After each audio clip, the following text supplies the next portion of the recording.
Today I'll be talking about the game Starfall from Yaquinto in 1979. It's one of my personal favorites. Here's the box. It's nice art. It's basically showing a ship going into a black hole, which is a starfall because they basically jump through space. That's one aspect of the game. The rule book, there's basically designer notes that kind of give a sense of the theme. Passage through black holes, called making starfall in this game, is risky business because at the center of the black hole is an item called the singularity. The singularity is the heart of the black hole's gravity. If a ship enters into the singularity, it will never come out again. If the approach is not perfect, the ship making the attempt will be utterly destroyed. There are two basic categories of ships. Pi ships, which are tied to the immediate neighborhood of their system bases, and infinity ships, which are able to travel between the stars and make starfall. Because of their range, pi ships are relegated to a secondary importance. It is the infinity ships that will make the conquests and discoveries, and the pi ships will consolidate them. So that's kind of the general premise. It's for 2 to 4 players, and you can actually do it solitaire too.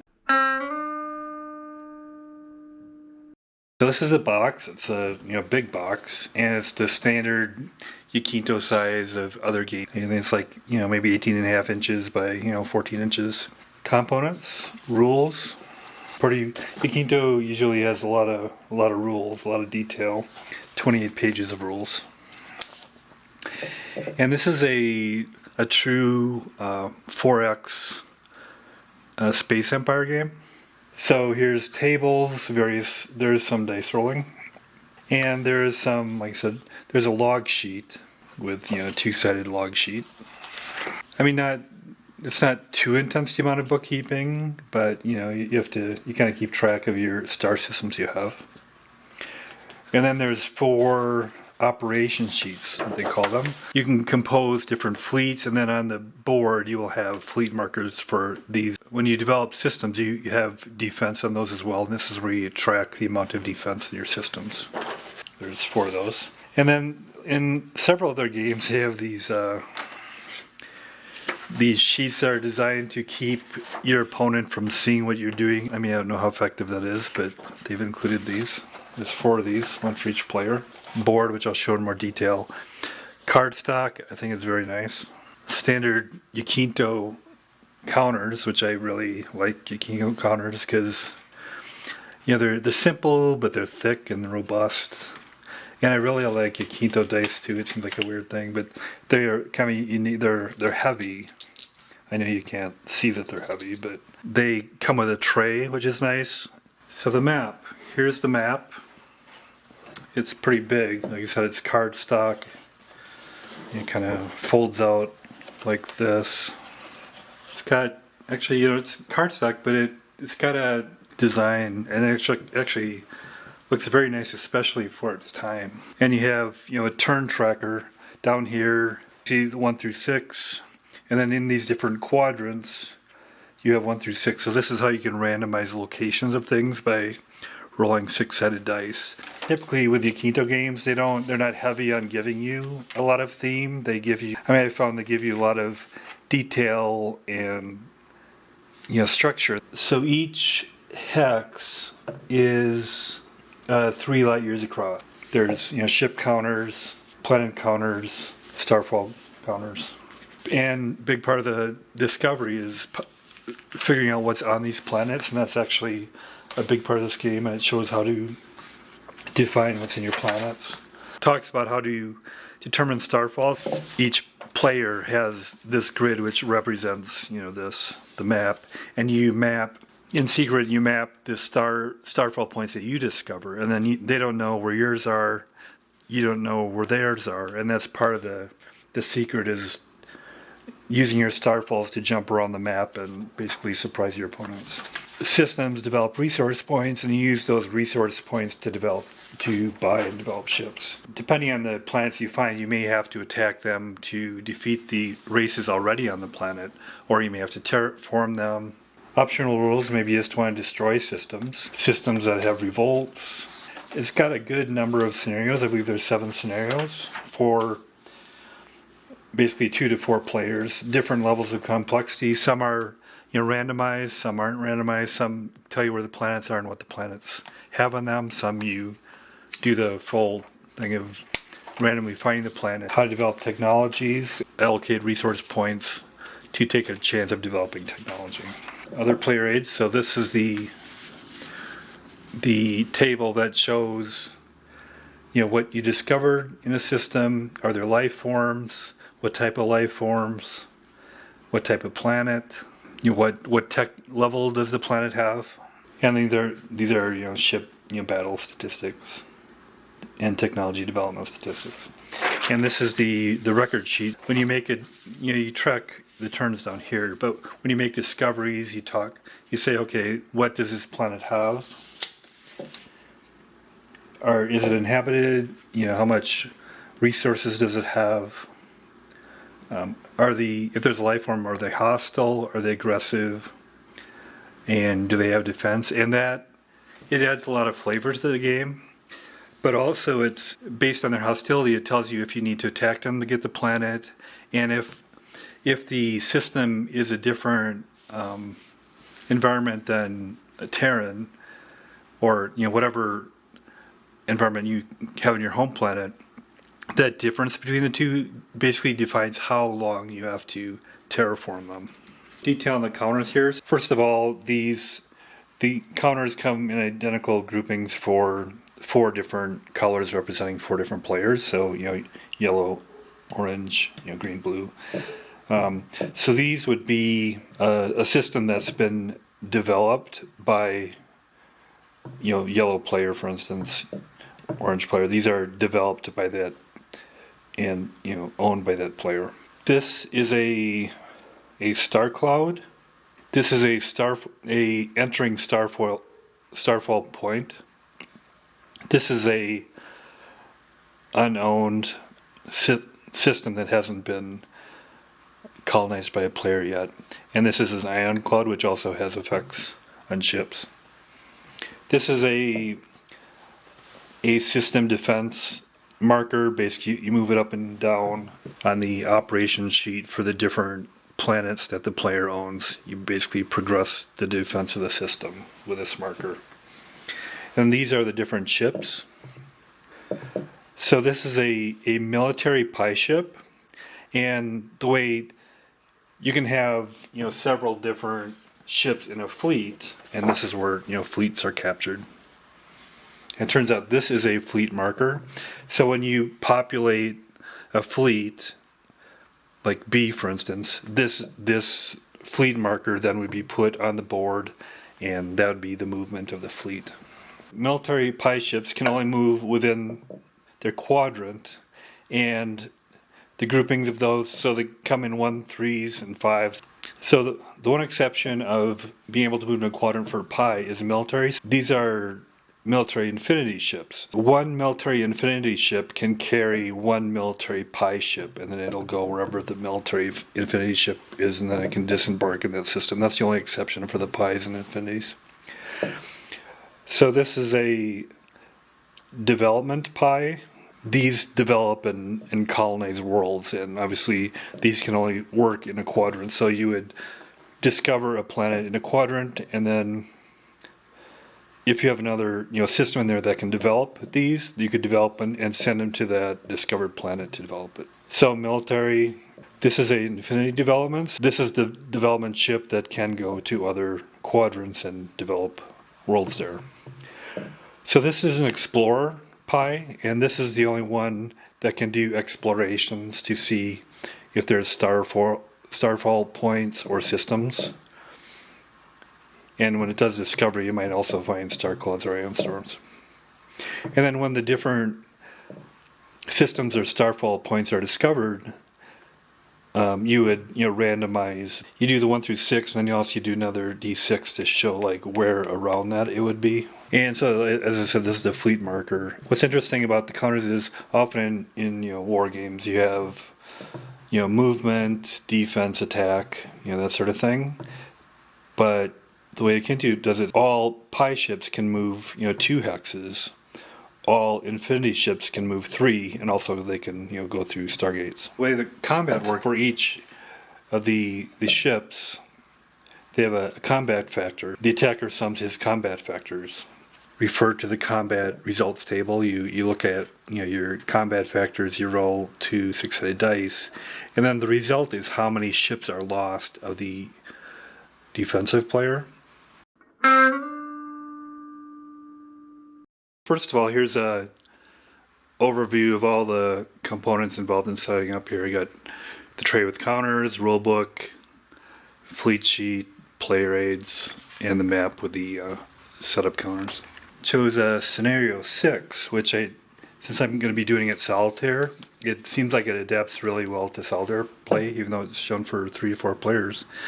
The concept is that there's 2 players, and at some point enemy fleets come in the side of the board. For this play I have yellow and orange. You set up what they're called the explorer players, but for the purposes of me doing solitaire, I'll set up as shown, and then I'll basically have them be non-violent to each other, and they'll only be attacking the intruding forces, which I think is reasonable for this scenario. For each of the 2 exploring players, they have a home system, which I've shown here, and then they have another developed system within that quadrant, which is shown here. There's a Starfall point in that quadrant, and which quadrant it is, and then the location within this quadrant is basically done by dice. You do 2 6-sided to figure out which quadrant, and then again you roll 2 6-sided to see, use it on 1 2 3 4 5 6, and then which of the 6 hexes by that marker is it. So that gives you, by 4 die rolls, you're able to see where things go. Randomize for quadrant to what the focus of that Starfall is, and the focus means that's the quadrant to where you would go from the Starfall point. And where you go from the Starfall point is to the center of that quadrant. It doesn't go to another point, it goes to the center of the quadrant. It's a one way, so you go in here and you end up in the quadrant B. You don't go back from. That's how the Starfalls work. So the focus of the first Starfall is this, and then according to the scenario, there's a developed system here and another Starfall point, which is, these are both randomized in the placement here. And then you also randomize the focus of this Starfall point, which turns out here. And in that quadrant, there's a colonized system, not a developed one, but a colonized. And so that's how that works. And then similarly, the same thing then for the orange player. Home system, developed, Starfall point, and then focus, developed system, Starfall point, and then focus and colonized system. So that's the setup there. So then finally, as far as setup, as far as the Starfall log sheet, so I showed how the Starfall mapping is on the back, and then when the enemy comes in and they find Starfall points, I'll just also indicate this on here and have like a black line instead of a blue line to differentiate the 2. One thing in this scenario is a little bit different. So usually it's only explorer ships that can search for systems in Starfalls and ion clouds and star clouds. But in this scenario, the enemy fleet, the military ships are allowed to be the explorers. That way it kind of simplifies it a little bit. And then on the other side of the sheet, each of the yellow and orange worlds had been terraformed, but I just set their type to temperate or Terran. The resource points, it defined the homeworld as 12. For the developed and colonized, how many resource points they had, I use this chart where you roll basically a 6-sided dice. So now I'll get into gameplay. So I'm a few turns in here, so we'll talk about how the play goes. I'm at turn 5, the situation is, so I've built an explorer ship for both Infinity development ships in the pipeline. Each turn you get, you accumulate, all your, resource points for your systems. And then you expend them during the next turn. They don't carry over turn to turns. For when you build pie ships, they come on the board the turn that you build them. But for Infinity ships, since they're more complex, they're built 4 turns out from the time you initiate them. So you put the markers upside down 4 turns out from where you're at. And then when you get to that turn, you get those and you put them in your system. So that's how that works. So I've built several more pie military ships as well. And based on the random dice rolls, the enemy fleet, 2 enemy fleets have come in. One here and one here. And where they came in was, rolling the 2 6-sided to find the quadrant, and then 2 6-sided to find out the location of the quadrant. They're going on pie ships so they can move 3 hexes per turn. And so that's been progressing. For exploring, so there's a couple of ways to, when you explore, you see if you can discover starfalls or systems or other things, ion storms or star clouds. And there's 2 ways to do it. One is explore ships, and I just got one, so I didn't have one before. But the other way is like an automatic system search. So it turns out in each quadrant where you have a developed system, you can do a search. You can do 1 search per turn. And from that, orange hasn't discovered anything, but yellow has discovered 1 system there, 1 system there. This shows you roll a dice to figure out, based on the density, basically the systems, how likely it is to find another one. The more dense it is, the more that's in there, the less likely you are to find something. But when you do find something, then you go to discovery type and you see if you see a system, multiple system, or a star cloud, ion cloud, starfall. So it turns out in these 2 cases, they were both systems that were discovered. And that's an interesting part of this game. It's pretty, there's, combat, which I'll show, but there's also the exploration. And so there's a little bit of bookkeeping, but when you discover a system, then you roll to figure out, resource points, the system compatibilities. Compatibility basically says how much you have to expend efforts to change it so that it's habitable to you. So system type is molten, hot, arid, temperate, which would be Terran. So if you get like a T here, you'd go to the Terran table, then you would roll and then see if there's a life form. Then also what type of life forms. From that procedure, for the 2 worlds, one was found not to have life forms, and it's a cold planet. You go to the cold planet table and here, and you roll 2 6-sided, and it's unlikely to get a life form, and in this case I didn't get one. But the other one was a Terran planet, or a temperate planet, and from that you're fairly likely to get a life form. It turns out, so I rolled and I got an avian life form, and then you figure out how hostile, aggressive, and what kind of technology they have. And it turns out they're hostile. The avians don't like your race, but as far as aggressive, they're past. They don't like you, but they're probably not going to do anything about it. They have technology, and then they have some, defense.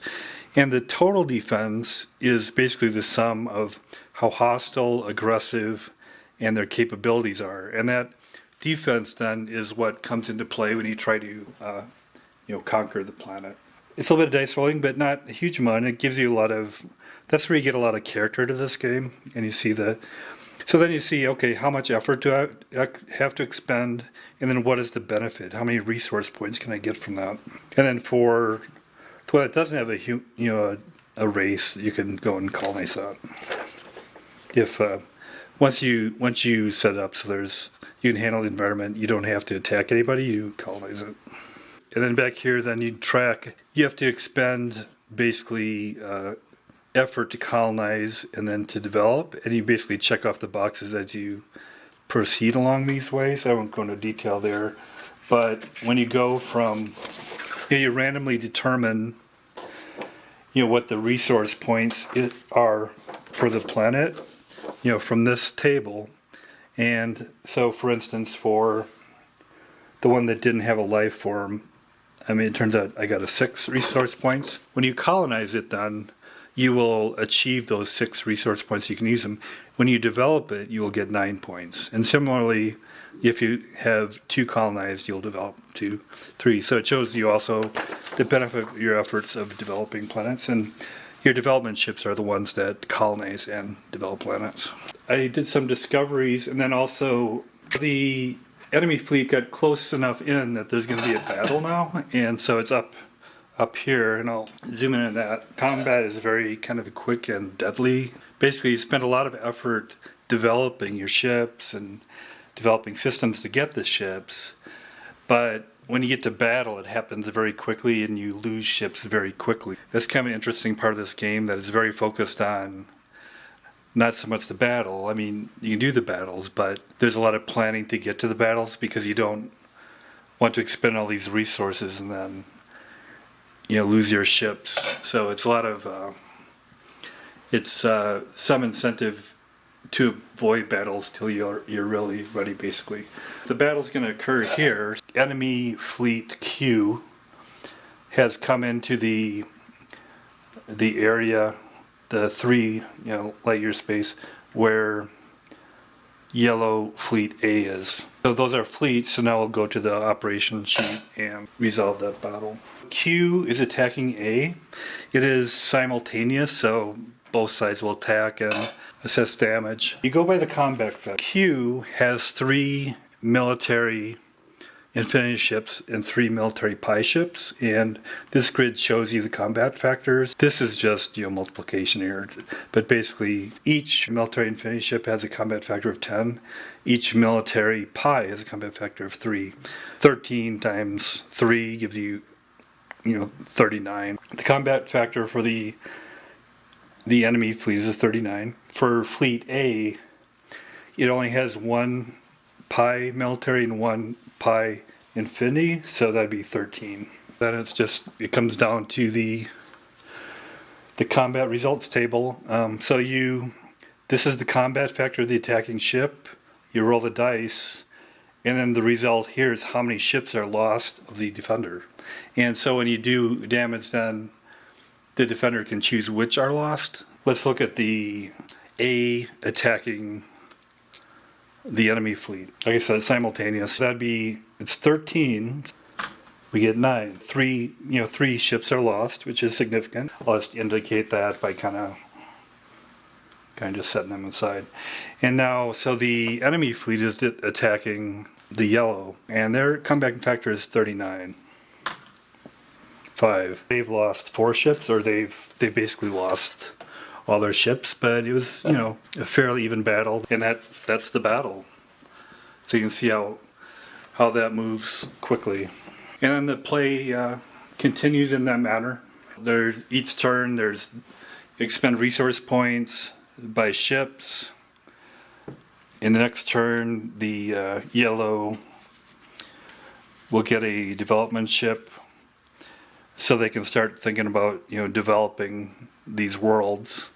The yellow will get an explorer, and then they can go explore other quadrants to develop, potentially find more systems to develop. And then green will randomly come into the board and try to disrupt things. That is Starfall from Yaquinto. Like I said, I'm a big fan of it. It's 4X. You explore, expand, exterminate, exploit, I think is the other one.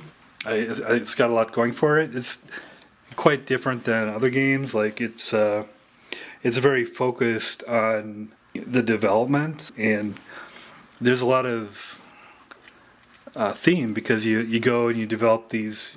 You find worlds, you understand what's in them, you see if it makes sense to develop them. So that's a big part of it. And as you develop, you have to prepare your defenses. You can build system defenses, you build ships, you explore, you try to find starfalls. When you get combat, I showed combat is very quick and deadly. I mean, if you don't have everything bottled up in fleets, but you have individual ships going around there, then it gets to be a little bit more. And there's also dummy counters, so you can make it look like you're sending ships out, and they don't know if it's a real thing or not, so you can send decoys out. The counters are simple, but it's functional. You can develop the technology, and the more you develop. So I didn't go into that too much, but you expend resources to take a chance of developing technology, and the more you spend, the greater chance you get of technology, and then you can. So when you get higher technology, you get more resource points. You can develop more ships and go out. I like how kind of simple and elegant it is, but it still has all the 4-act. I'm a big fan. Based on everything, I'll give Starfall a solid 9.